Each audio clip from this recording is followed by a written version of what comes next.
प्रभु यीशु के सामर्थ्य नाम में आप सबको जय मसीह की। Praise the Lord. आइए आज के मनन के लिए हम परमेश्वर के पवित्र वचन को निकालें। मेरे साथ यूहन्ना के सुसमाचार को निकालेगा, उसका अध्याय 14 और उसका वचन 10। यहाँ इस प्रकार से लिखा है, क्या तू विश्वास नहीं करता कि मैं पिता में हूँ और पिता मुझ में है? ये बातें जो मैं तुमसे कहता हूँ अपनी ओर से नहीं कहता, परंतु पिता मुझ में रहकर अपने काम करता है। Praise the Lord, hallelujah. परमेश्वर के लोगों वचन कहता है कि पिता मुझ में रहकर अपने काम करता है। देखिए जरा सोचिए कि यीशु कहते हैं कि पिता मुझ में है और मैं पिता में हूँ, हम दोनों एक में हैं। हालेलुया। और फिर कहता है कि पिता मुझ में रहकर काम करता है। इसका मतलब कितनी सुंदर व्याख्या है कि जब एक विश्वासी, एक व्यक्ति परमेश्वर के साथ जुड़ जाता है, प्रभु के साथ में कनेक्ट हो जाता है, परमेश्वर के सामर्थ्य, परमेश्वर की उपस्थिति कार्य करती है। उस महिला को देखिए, कितनी भीड़ थी। मरकुस के सुसमाचार 5 अध्याय में 25 वचन से जब आप आगे पढ़ते हैं, कितनी भीड़ थी जो यीशु के चारों तरफ और यीशु को दबाए जा रही थी। पर उस भीड़ में से एक महिला ने, उसके भीतर विश्वास था, उसने यीशु के वस्त्र के छोर को छुआ और एक सामर्थ निकली, वो चंगी हो गई। यीशु मसीह ने कहा, किसी ने मुझे छुआ। बाकी लोगों का रिएक्शन क्या था? बाकी लोगों का जवाब क्या था? प्रभु जी, यहाँ भीड़ है, यहाँ लोग दबाए जा रहे हैं, वो तो हम हैं प्रभु जी जो आपको बचाना चाहते हैं ताकि कोई आप तक पहुंच ना पाए। लोग दबाए जा रहे हैं और आप कहते किसी ने मुझे छुआ। तो पतरस एक श्रेष्ठ विश्वासी होकर, एक सहायक होकर उस बात को नहीं समझ रहा है, पर वो महिला ने अपने विश्वास के तरफ से छू लिया। तो बहुत सारे विश्वासी हैं, बहुत सारे लोग हो सकते हैं, पर अगर आपका विश्वास परमेश्वर में है तो सबको छोड़ के परमेश्वर की शक्ति आप पर उतरेगी। आप खड़े होंगे दुर्बलता से, निर्बलता से, और आप गवाही देंगे कि धन्यवाद परमेश्वर, आपने मुझे छू लिया, आपने मुझे चंगा किया। तो प्रभु के लोगों, परमेश्वर को उस बड़ी भीड़ में उस महिला, परमेश्वर की नज़र उस महिला पर पड़ी जिसका ईमान, जिसका विश्वास यीशु मसीह के वस्त्र पर, उसके सामर्थ पर टिका था। ऐसा नहीं कि बाकी अन्य लोग थे, वो लोग विश्वासी नहीं हैं, वो लोग भी विश्वासी हैं, पर यह महिला के सामने उनका विश्वास कुछ भी नहीं। हालेलुया। तो प्रभु के लोगों, अगर परमेश्वर की उपस्थिति आपके भीतर में है तो परमेश्वर की सामर्थ भी आपके भीतर में काम करेगा।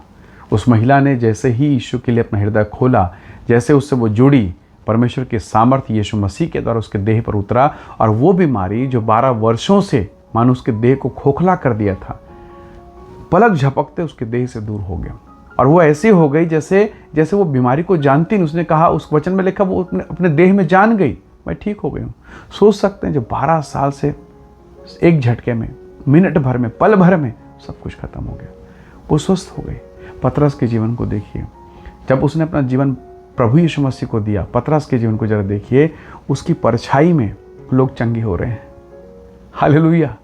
वो पतरस जो रात भर मछलियां देख रहा है, मछली मार रहा है और एक सिंगल मछली नहीं मिल रही, उस पतरस की परछाई में लोग बड़े बड़े चमत्कारों को देख रहे हैं, हीलिंग हो रहा है, मिराकल्स हो रहा है। कैसे हो गया ये? पतरस बोल सकता है, अब मैं न रहा, पर मुझ में मसीह जीवित है। मैं मर चुका हूँ, मुझ में परमेश्वर का आत्मा है। और वही परमेश्वर का आत्मा जब आपके भीतर में होगा, जब आपके भीतर में काम करेगा, उसका वचन आपके भीतर में वो काम करेगा। आपने देखा होगा वॉशिंग मशीन, आपके यहाँ घर का मिक्सी, अचानक चल रहा है, लाइट चली गई, वो अटक जाता, वहीं काम रुक गया। इसका मतलब वो मिक्सी भली 2000 का हो या 5000 का, पर अगर पावर सप्लाई ना हो तो अपने आप में कुछ नहीं कर सकता। परमेश्वर के लोगों, हम परमेश्वर के बनाए गए, परमेश्वर के हाथों के बनाए गए वो औजार, हथियार हैं। यदि प्रभु की सामर्थ हमारे भीतर में दौड़े तो प्रभु हमारे द्वारा बड़े काम करेगा। आपको लगेगा वो मिक्सी अटक गया, आपको लगेगा प्रभु मैं कुछ नहीं कर सकता। बिल्कुल आप कुछ नहीं कर सकते। यीशु ने कहा है, तुम मुझसे अलग होकर या बिजली के कनेक्शन से अलग होकर वो डिवाइस, वो मशीन काम नहीं कर सकता, वैसे ही आप और मैं मसीह से अलग होकर नहीं कार्य कर सकते। हम प्रभु से अलग होकर हम संसार में अपना प्रभाव नहीं छोड़ सकते। जब परमेश्वर के साथ जुड़ते हैं, प्रभु की सामर्थ कार्य करती है, प्रभु की उपस्थिति।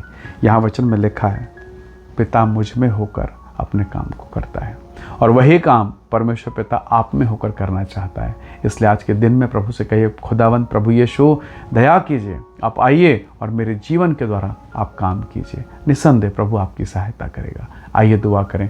प्रेमी अनुग्रहकारी स्वर्गीय पिता, धन्यवाद आपकी पवित्र और धन्य उपस्थिति के लिए। आपकी उपस्थिति हमें से हर एक के जीवन पर, इस प्रार्थना, इस विनती, इस वचन को सुनने वाले हर एक भाई बहनों के अंदर में कार्य करे और आपकी सामर्थ प्रकट हो। धन्यवाद विनतियों को सुनने के लिए। यीशु मसीह के सामर्थ्य नाम से मांगते हैं, आमीन आमीन।